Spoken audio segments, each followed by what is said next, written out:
de lo que ha sido esto. Tenemos listo ese video y lo haremos distribuir. Y es parte del material que vamos, porque voy a terminar hablando hoy, mañana o el día más próximo que sea posible, terminaré hablando en el salón de sesiones del Consejo Permanente y ahí mostraremos estas imágenes. Al final de este video aparecen las fotografías de los jóvenes que han sido asesinados por esta ola represiva brutal. La última fotografía es de Geraldine Moreno, una joven de 23 años que estudiaba psicotecnología en la Universidad Arturo Michelena y una gran futbolista. Geraldine estaba afuera de su casa el 19 de febrero, en la puerta de su casa, con 5 amigos sonando cacerolas, cuando llegaron 2 motos por detrás con guardias nacionales. Uno de ellos la lanzó contra el piso y la apuntó a la cara con su fusil y dudó si disparaba. El otro guardia que venía atrás le gritó: dispara, a quemarropa, en su cara. A los 3 días Geraldine murió. Y hoy está aquí con nosotros Rosa Orozco, la madre de Geraldine. Y Rosa Orozco es hoy el testimonio de todas las madres y las mujeres venezolanas que sufrimos con la pérdida de cada vida, con el dolor de cada herido, de cada joven torturado, cada joven desaparecido, jóvenes detenidos, pero que somos también quienes les hemos sembrado, transmitido estos valores democráticos que hacen que la juventud venezolana esté hoy firme y decidida, aunque no hayan crecido en democracia, tienen muy profundo y muy claro sus convicciones y sus ideales. También está conmigo, con nosotros, Carlos Vargas. Carlos Vargas es dirigente estudiantil de la Universidad Católica Andrés Bello y es uno de los líderes de este movimiento maravilloso que hoy genera admiración no solamente a los venezolanos, sino a todos los demócratas del mundo. Y me acompaña también Iván Freites. Iván Freites es uno de esos dirigentes sindicales que nos llena de orgullo, secretario general del Sindicato de Trabajadores Petroleros del Estado Falcón, y que por haber sido firme en la denuncia de los atropellos y de la responsabilidad directa del Petróleo de Venezuela, su directivo y Rafael Ramírez, en la terrible tragedia de Amuán, ha sido perseguido e incluso hay una orden para despedirlo, violando su fuero sindical. Por eso yo creo que procede hacer algunas consideraciones acerca de la magnitud de la violación de derechos humanos que ocurre en Venezuela en este momento. Obviamente, todos ustedes están claros que es una violación masiva, sistemática, que constituye a estas alturas una política de Estado de represión y tortura. Quiero hacer mención a la detención ilegal, arbitraria de dirigentes políticos, por supuesto el caso de Leopoldo López, quien en este momento está en una cárcel militar, aislado, fue allí objeto de un juicio sumario, violando todos sus derechos, acusándolos de cargos terribles, delitos terribles, por el solo hecho de haber apoyado el ejercicio al derecho a la protesta, que es un derecho humano universal y además consagrado en el artículo 68 de la Constitución venezolana. Quiero hacer mención también de lo que ocurrió en las últimas 48 horas. Dos alcaldes recién electos, uno de ellos fue secuestrado sin orden judicial, el alcalde de San Cristóbal, Daniel Ceballos, sin orden judicial y sin identificación de las fuerzas de seguridad que fueron a llevárselo del hotel que se encontraba en una reunión en Caracas antenoche, y del alcalde Enzo Escarano, que ha sido destituido y condenado a 10 meses de prisión por la Sala Constitucional del Tribunal Supremo de Justicia, que se convirtió y se denominó a sí misma Tribunal Penal.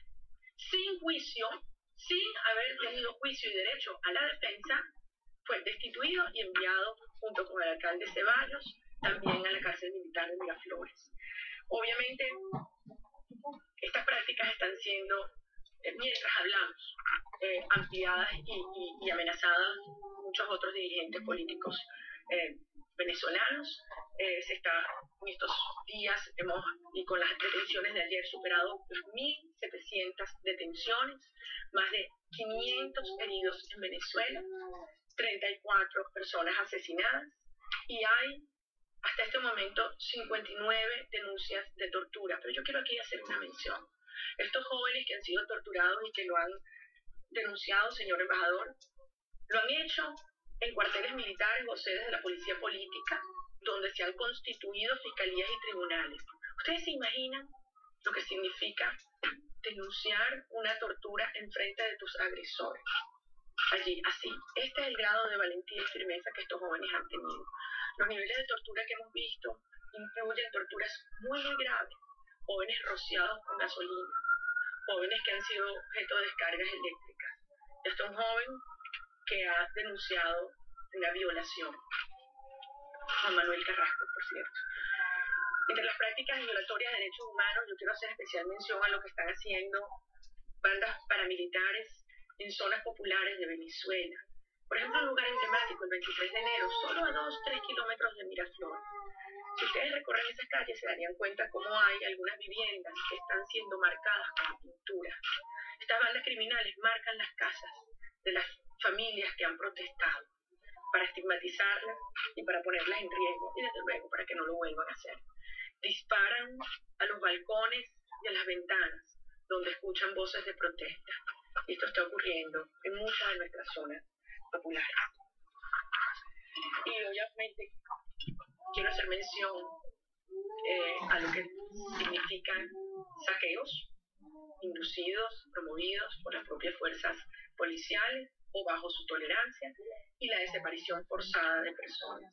Es conmovedor escuchar testimonios de jóvenes que han sido protegidos en su protesta por vecinos, casas o residencias privadas y que por la fuerza entra la policía y se los lleva arrastrados, amenazando a las familias que les dieron cobijo.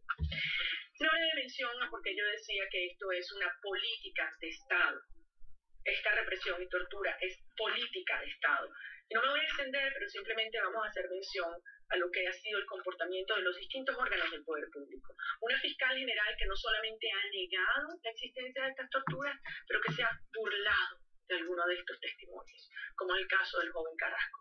Una defensora del pueblo que no entiende lo que el término tortura implica y lo que significa la diferencia entre un proceso de investigación.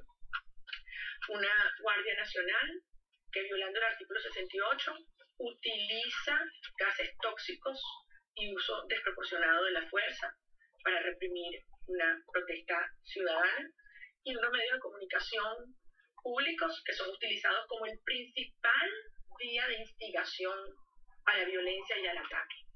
¿Ustedes saben lo que significa que el señor Maduro en cadena nacional le dé una instrucción a las bandas criminales para que salgan a atacar y aniquilar todo espacio de protesta y que de manera inmediata y simultánea en 10-15 estados de Venezuela comience esta acción indiscriminada de estos grupos paramilitares asesinando, persiguiendo y deteniendo?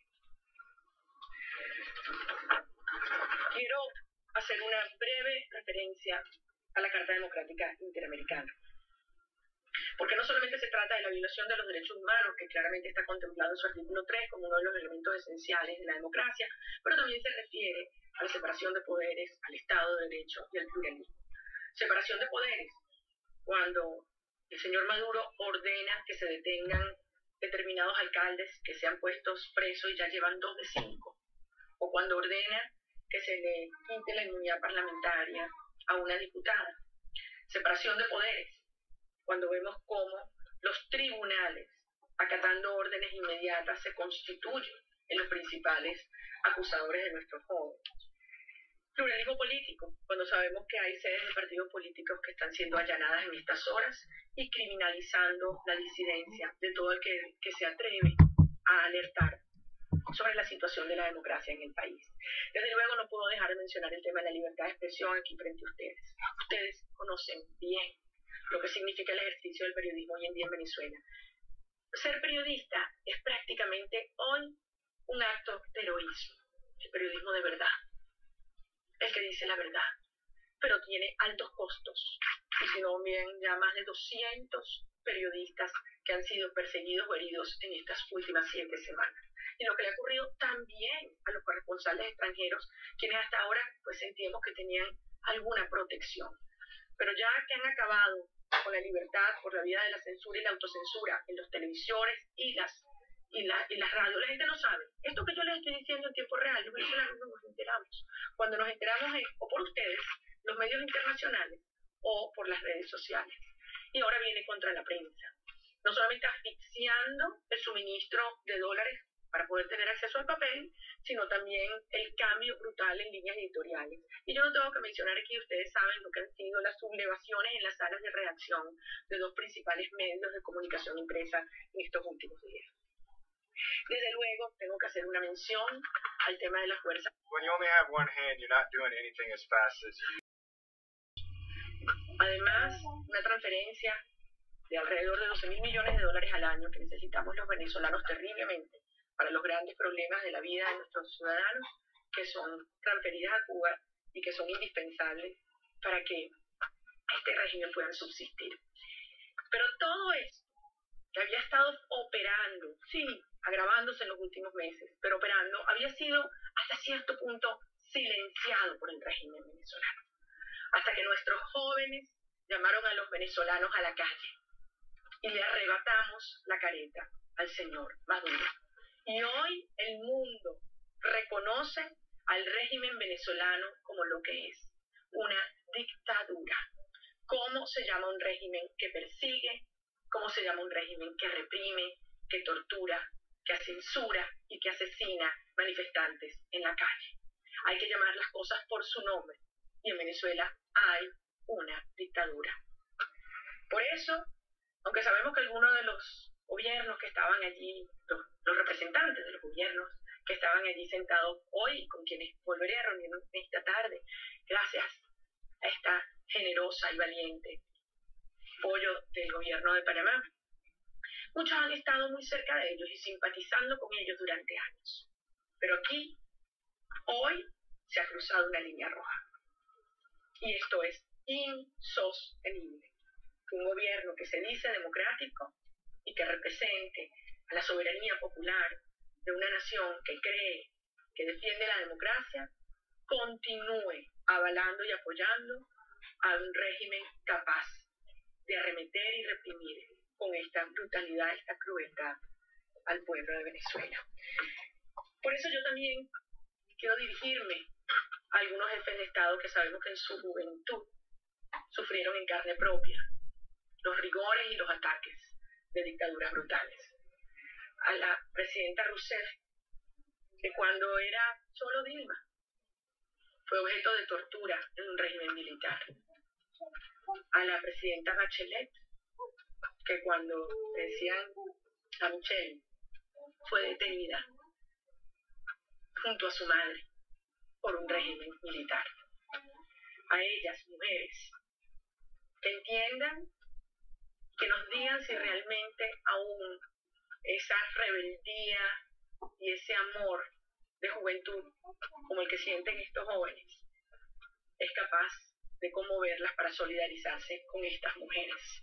Porque en Venezuela hay millones de Dilmas, de Michelle, de Geraldine, de Génesis, que en este momento están sufriendo el ataque de una dictadura brutal y que necesitamos la solidaridad y el apoyo de los latinoamericanos.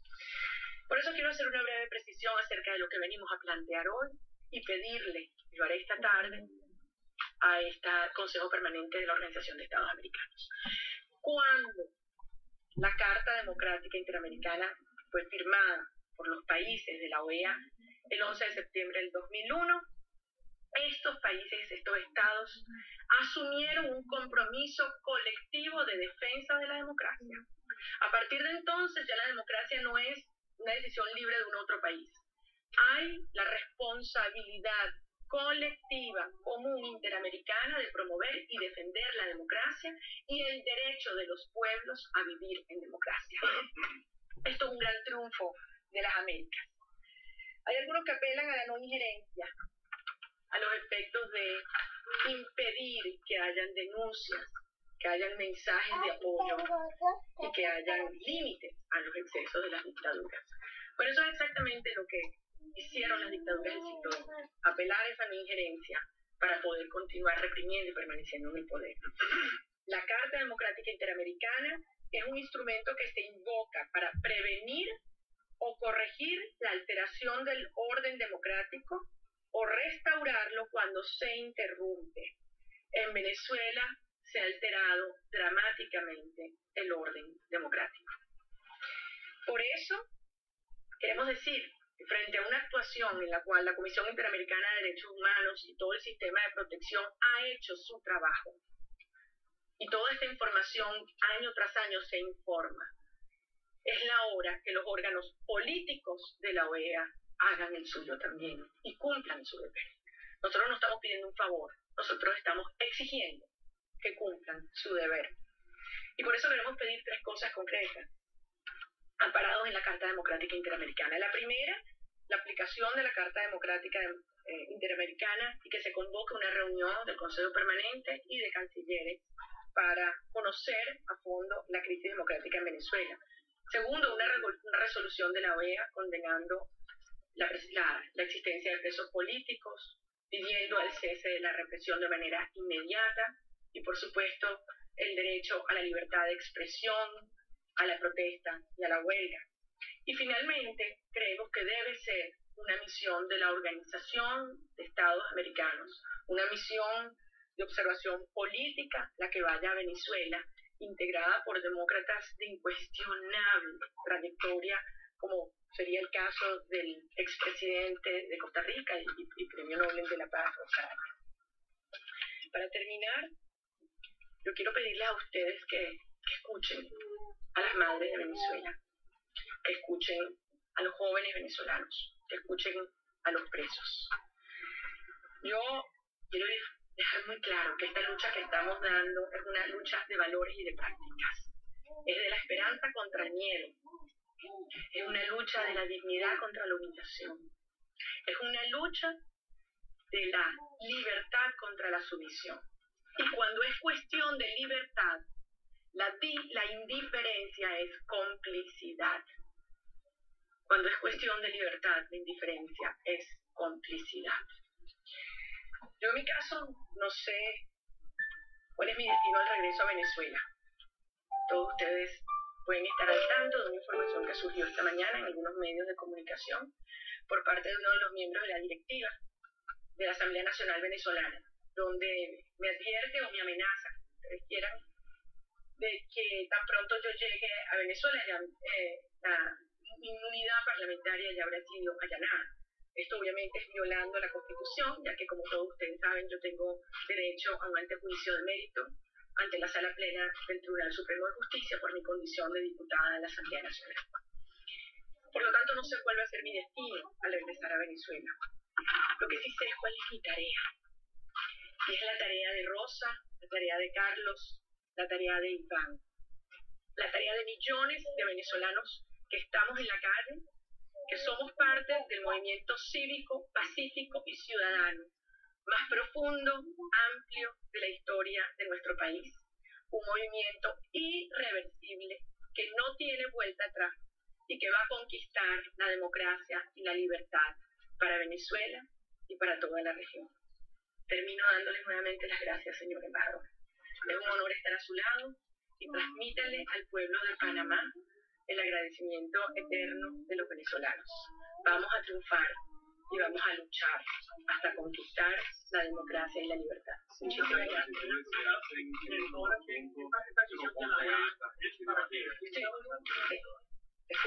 La verdad es que escuché las dos. Estas solicitudes que usted acaba de hacer la formula en otros asuntos, que es como el periodo, el segmento informal del debate.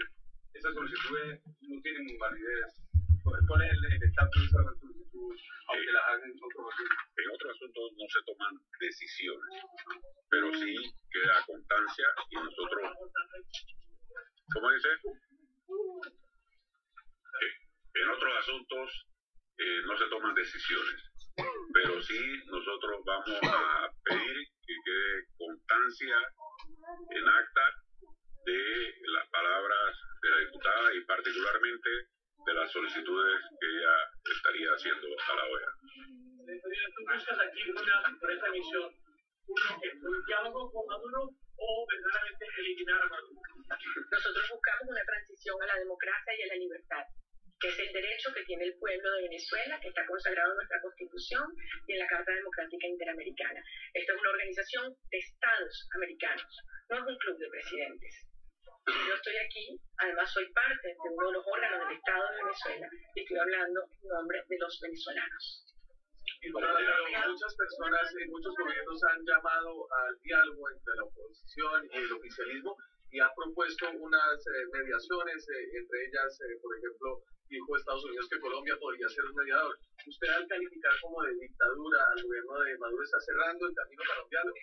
Lo que estamos es abriendo un camino a la verdad que nos permita llevar adelante unas reformas políticas que permitan el cambio político para que en Venezuela exista una transición a la democracia. Yo quiero ser muy clara con el tema del diálogo, porque con las palabras fuera de contexto, cambiándole su significado, pueden hacer mucho daño. Lo ha ocurrido a lo largo de la historia. Nosotros hemos escuchado muchas veces en estos últimos años una invitación al diálogo.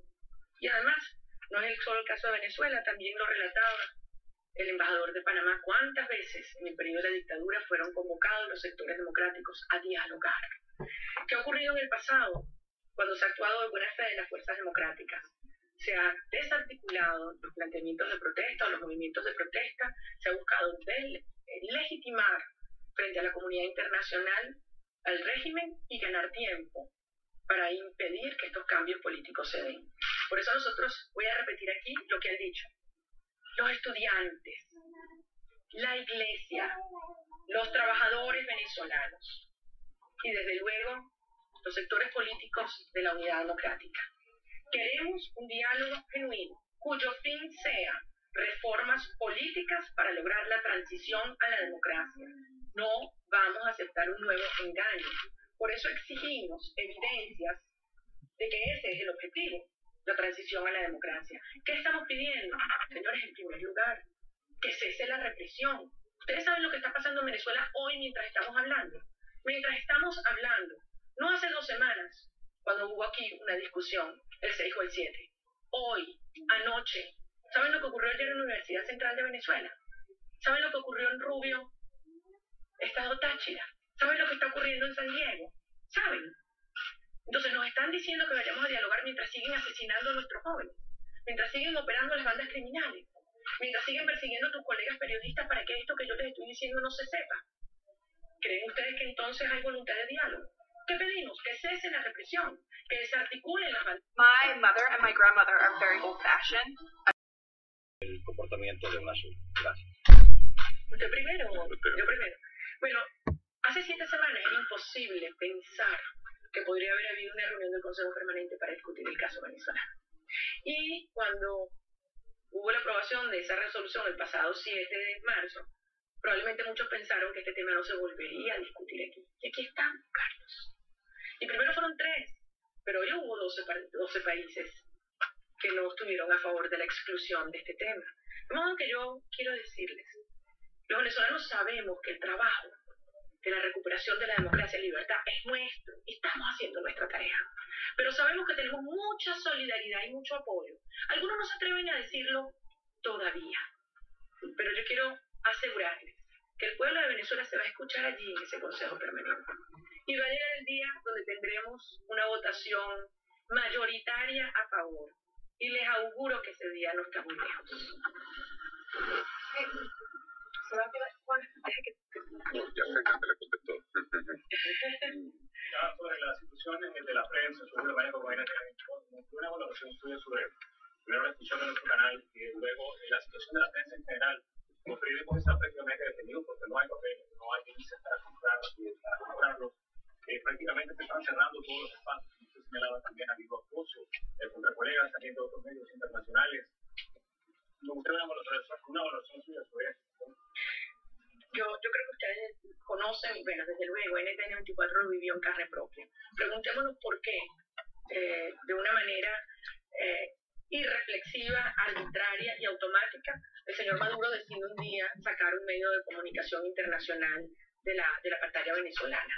Y es la misma explicación de por qué no quieren que nosotros hablemos aquí.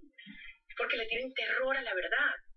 Porque la protesta en Venezuela ha adquirido esta fuerza, amigos, porque cuando a un pueblo se le niegan las vías institucionales, todas, cuando se te prohíbe y no hay ninguna esperanza de que exista justicia, y cuando se te van asfixiando los medios de divulgar tus aspiraciones, tus sueños, tus miedos, ¿qué te queda como pueblo? O sucumbir, o claudicar, y aceptar la dominación total, o emerger, insurgir de una forma pacífica, ciudadana, como este gran movimiento social que hoy existe en las calles, porque nos han cerrado todas las demás opciones.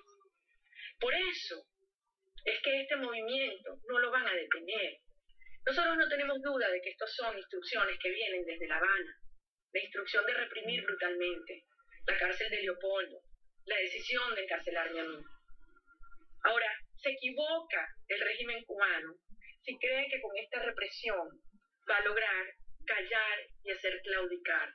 Yo lo decía hace 2 días, ahora somos invencibles, porque nos hemos encontrado en la calle, nos hemos reconocido los ciudadanos, nos hemos dado cuenta de la fuerza que tiene un pueblo, cuando de una manera pacífica y organizada decide asumir su futuro, defender su futuro. Y por eso es que algunos no pueden entender que Rosa esté aquí. Y ayer le decían algunos colegas de ustedes, ¿por qué no lloras? Y decía que no hay tiempo, es momento de luchar. Me lo decía a mí hace 2 semanas en San Cristóbal, la mamá de Jimmy Vargas. Carmen González está al lado mío en una manifestación enorme, no cabe un alma. Y ella decía, no me den el pésame. Con su hijo tenía pocos días de haber sido asesinado. No me den el pésame. No lloren. Luchen. Yo les digo, Venezuela es un pueblo que sí, llora. Llora porque es desgarrador lo que estamos viviendo. Pero lucha. Lucha y lucharemos hasta vencer. ¿Cómo viste el papel de Colombia?